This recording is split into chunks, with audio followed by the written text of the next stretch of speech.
MY के चूहा कांड पर नाराज मुख्यमंत्री डॉक्टर मोहन यादव बोले, हमारी सरकार किसी की भी लापरवाही बर्दाश्त नहीं करेगी। मैंने कलेक्टर और हेल्थ के पीएस को निर्देश दिए हैं। हेल्थ मिनिस्टर को भी कहा है कि कार्रवाई करें। मुख्यमंत्री ने पीएम मित्र पार्क योजना पर भी दी अहम जानकारी।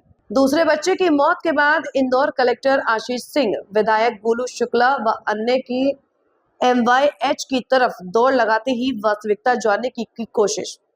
इस मीडिया के सवालों का जवाब देते हुए कलेक्टर सिंह ने कहा, घटना वाकई बेवक्त है। हमारे द्वारा यह तय किया जाएगा कि ऐसी अप्रिय घटना दोबारा ना हो। पेस्ट कंट्रोल कंपनी से लेकर अन्य व्यवस्थाओं का ऑडिट भी कराया जाएगा। डीन द्वारा इस मामले में कल कार्रवाई भी की गई। कुछ को निलंबित करने के साथ शोकोज नोटिस भी थमाया गया। वहीं राज्य स्तर से भी उच्च स्तरीय अधिकारियों को नोटिस थमाया गया है। हमारे द्वारा जांच के बाद जो भी एजेंसी या अन्य दोषी पाया जाएगा उस पर कड़ी कार्रवाई की जाएगी। वहीं 2 बच्चों की मौत के विषय में भी सिंह ने कहा, जिन बच्चों की मौतें हुई हैं उनमें एक का वजन 1 किलो के आसपास रहा तो दूसरे का 1.5 किलो के आसपास। पोस्टमार्टम रिपोर्ट में भी मौत की एक वजह ये भी रही। डीन साहब द्वारा भी इस संबंध में प्रेस कॉन्फ्रेंस कर विस्तृत जानकारी दी जाएगी।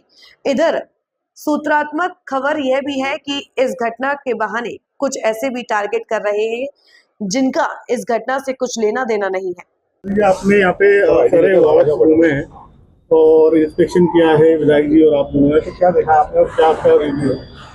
देखिए, जो घटना हुई थी विगत दिवस और उसका एक वीडियो भी आया था जो बच्चों को चूहे द्वारा काटे जाने का, निश्चित रूप से बहुत ही ऐसी दुर्भाग्यपूर्ण घटना थी। और उस संबंध में जो एडमिनिस्ट्रेशन है हॉस्पिटल का और इसके अलावा जो विभाग है उनके द्वारा कल कार्रवाई भी की गई है।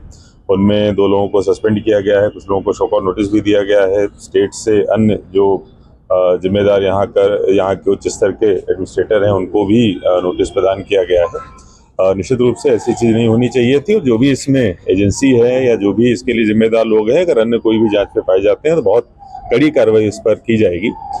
इसके अलावा जहाँ तक बात है कि जो 2 बच्चों की जो NICU में थे जिनकी डेथ हुई है, तो उसमें जो पोस्टमार्टम हुआ है और जो स्थिति थी, जो कारण है डेथ के, वो पूरी तरीके से अलग है। उसमें से एक बच्चे की जिसकी कल डेथ हुई थी उसमें जो मल्टीपल ऑर्गन फेल्योर उसके हुए थे और पहले से ही जो दोनों बच्चे थे, एक का वजन 1 किलो, एक का वजन 1.5 किलो के आसपास था, दूसरे बच्चे की भी जो इंटेस्टाइन थी वो डेवलप नहीं हुई थी। तो जो पोस्टमार्टम में चीज़ें निकल के आई हैं, निश्चित रूप से अभी जो प्रेस कॉन्फ्रेंस बुलाई गई है डीन साहब के द्वारा और सुप्रिंटेंडेंट के द्वारा, ये लोग आपके जो दूसरे सवाल हैं उनका जवाब देंगे। लेकिन अभी जो वर्तमान में मेरे द्वारा भ्रमण किया गया है कि वैसी स्थिति दोबारा निर्मित ना हो, ये कैसे सुनिश्चित किया जाए, इसके लिए जो पेस्ट कंट्रोल और सारी चीज़ें हैं उनको एक और इंडिपेंडेंट एजेंसी को भेजकर हम लोग ऑडिट भी कराएंगे। अगर उसमें कोई समस्या दिखेगी तो हम लोग उस पर करेक्टिव मेजर्स भी लेंगे।